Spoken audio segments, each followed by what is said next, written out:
Selamat berjumpa pada mata kuliah metode numerik. Kita masih membicarakan mengenai penyelesaian persamaan non-linear, di mana kita akan bicarakan metode terbuka. Kita telah bicara mengenai metode iterasi titik tetap. Di situ yang kedua metode Newton-Raphson, dan ini adalah metode yang ketiga atau metode terakhir pada metode terbuka, yaitu metode secant. Metode secant adalah perbaikan dari metode regula falsi yang kita telah pelajari pada metode tertutup, sedangkan metode dan perbaikan dari metode Newton-Raphson yang kita bicarakan pada metode terbuka. Pada metode terbuka, dia mensyaratkan biasanya masukan nilainya adalah sebuah nilai masukan saja, satu nilai tebakan awalnya. Tapi pada metode secant ini dia harus memiliki dua nilai tebakan awal. Jadi dia harus memiliki dua nilai tebakan awal.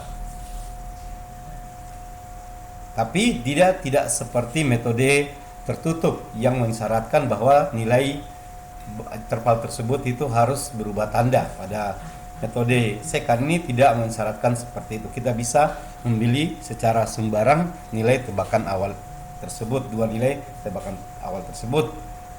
Tetapi dengan syarat nilai-nilai tersebut dekat dengan penyelesaian persamaan non-linearnya supaya iterasi yang kita lakukan tidak terlalu panjang. Metode secant didasarkan pada pembahasan mengenai persamaan garis lurus.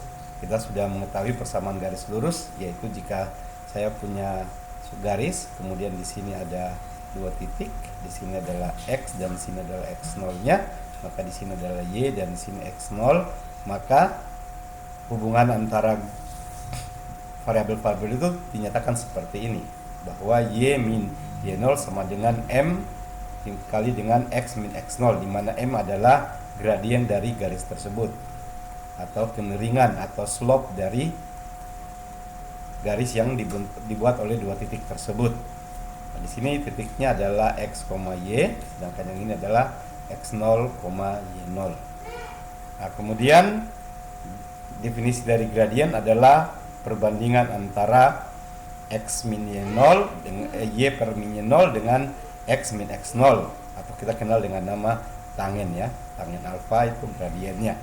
Nah, kita rubah dalam bentuk penulisannya bahwa m itu adalah nilai fungsi pada saat xn, sedangkan y0 adalah nilai fungsi pada titik sebelumnya.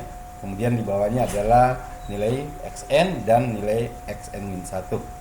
Ini cara penulisan kita rubah.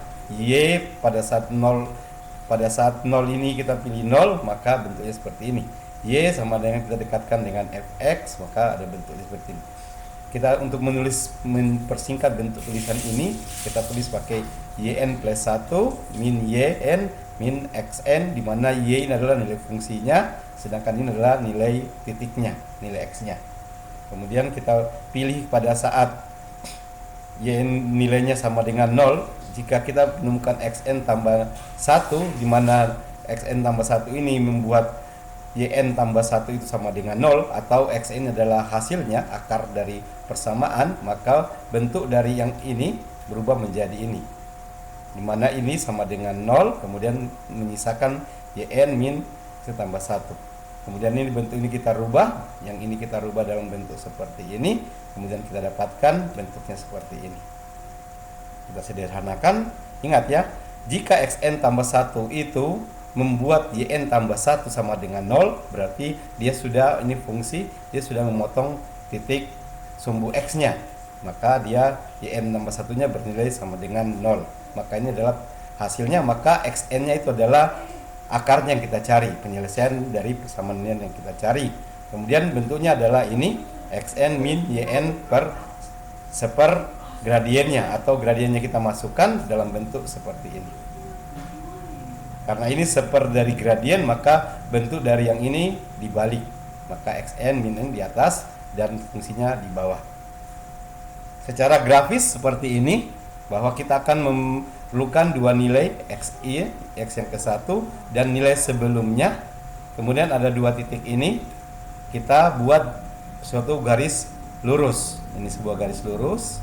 Kemudian perpotongan antara sumbu x dengan garis lurus yang dibentuk oleh dua titik tersebut itu menjadi xn plus satunya. Kemudian untuk iterasi selanjutnya, yang ini kita tidak pakai, kita memakai yang dua ini. Ini kita buat lagi garis yang baru di sini.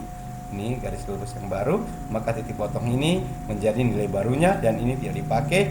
Nilai yang ini dengan nilai yang baru digunakan terus sampai dengan mendekati atau bertemu dengan penyelesaiannya.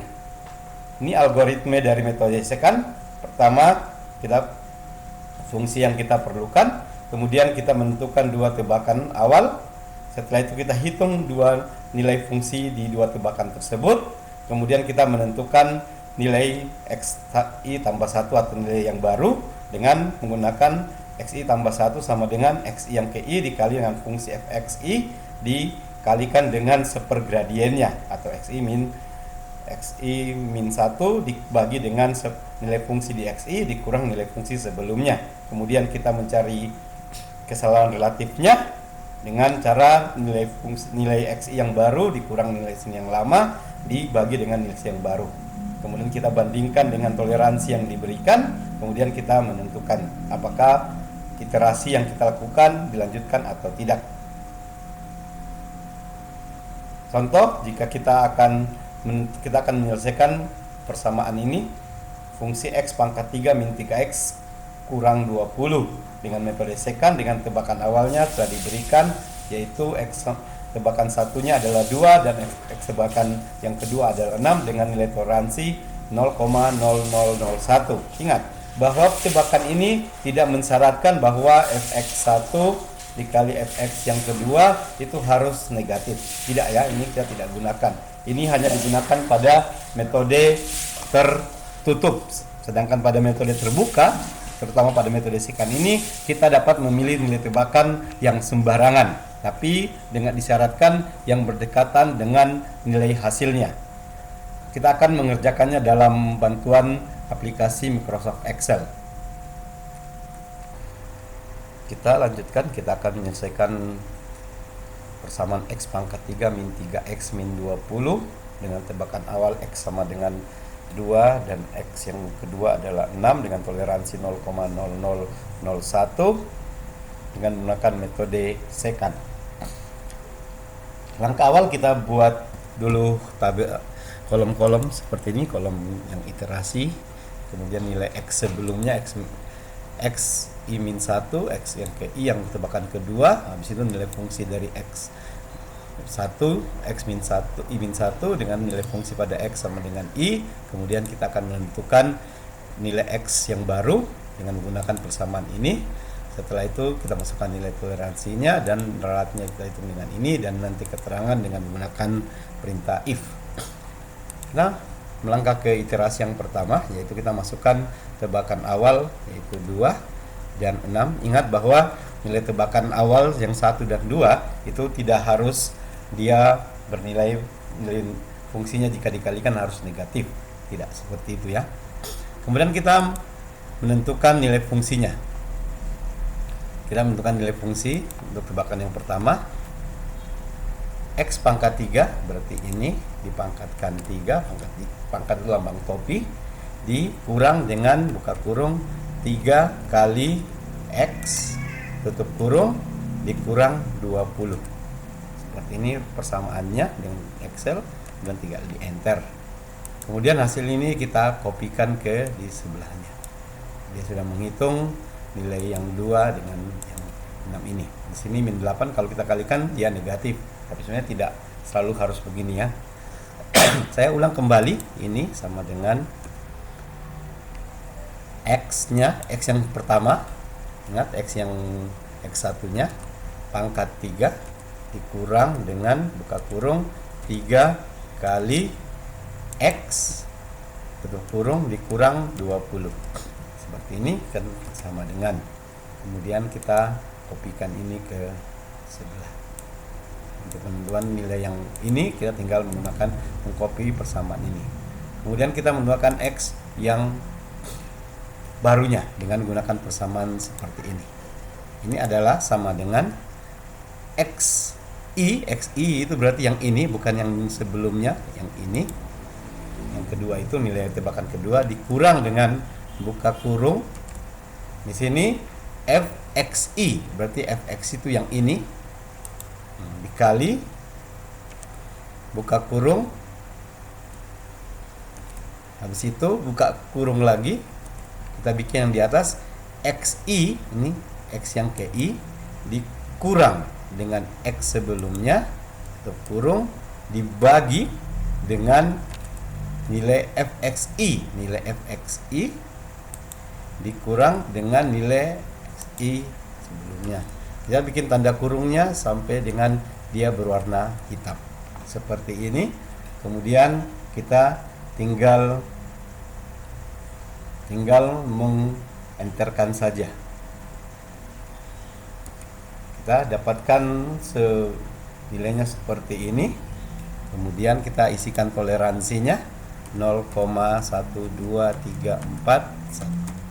Ini yang toleransinya kita copy perbanyak saja ya, sampai ke bawah. Nah, kemudian kita hitung ralatnya seperti biasa, kita gunakan ABS, perintah ABS, yaitu nilai absolutnya, ABS nilai absolutnya atau nilai mutlaknya dari X sebelumnya, X yang baru, ini X yang baru, pakai tanda kurung lagi satu kali ya, nilai yang baru dikurang dengan yang X ini, habis itu dibagi dengan yang baru, kurung, kita dapatkan seperti ini, didapatkan nilainya 1,5. Habis itu keterangannya kita tinggal menambahkan pakai if jika nilai ralat ini kurang dari toleransi, maka pakai titik koma ya, kalau yang Indonesia pakai koma, ini selesai titik 2, habis itu titik koma lagi, habis itu kalau tidak terpenuhi syarat yang di depannya, maka dia harus lanjut. Nah, di sini kita lihat bahwa dia harus melanjutkan perhitungannya. Nah, kemudian untuk iterasi yang kedua, ingat bahwa ini dia berasal dari yang ini sudah tidak dipakai, maka ini nilai ini itu dari XI yang ini. Kemudian ingat ya, yang ini berdasarkan XI yang ini menjadi X ini menjadi nilai X min 1. Kemudian yang ini dari yang kita baru hitung ini. Kemudian tinggal yang bagian ini kita copy saja. Setelah itu yang bagian ralatnya juga kita copy.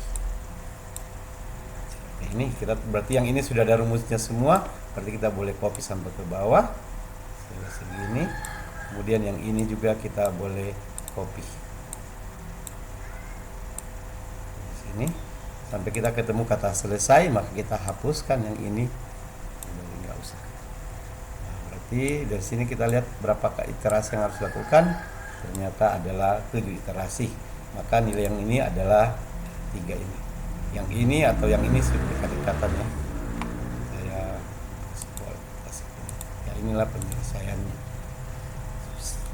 Metode terbuka ini lebih mudah dalam pembuatan persamaannya, penyelesaiannya menggunakan Microsoft Excel. Setelah membicarakan penyelesaian dengan metode risekan, ini berarti materi untuk metode penyelesaian persamaan nonlinear selesai. Kita akan lanjutkan pada persamaan linear, penyelesaian persamaan linear dengan beberapa metode yang akan kita pelajari, seperti metode eliminasi Gauss, eliminasi Gauss-Jordan, dan metode iterasi dari Gauss-Seidel.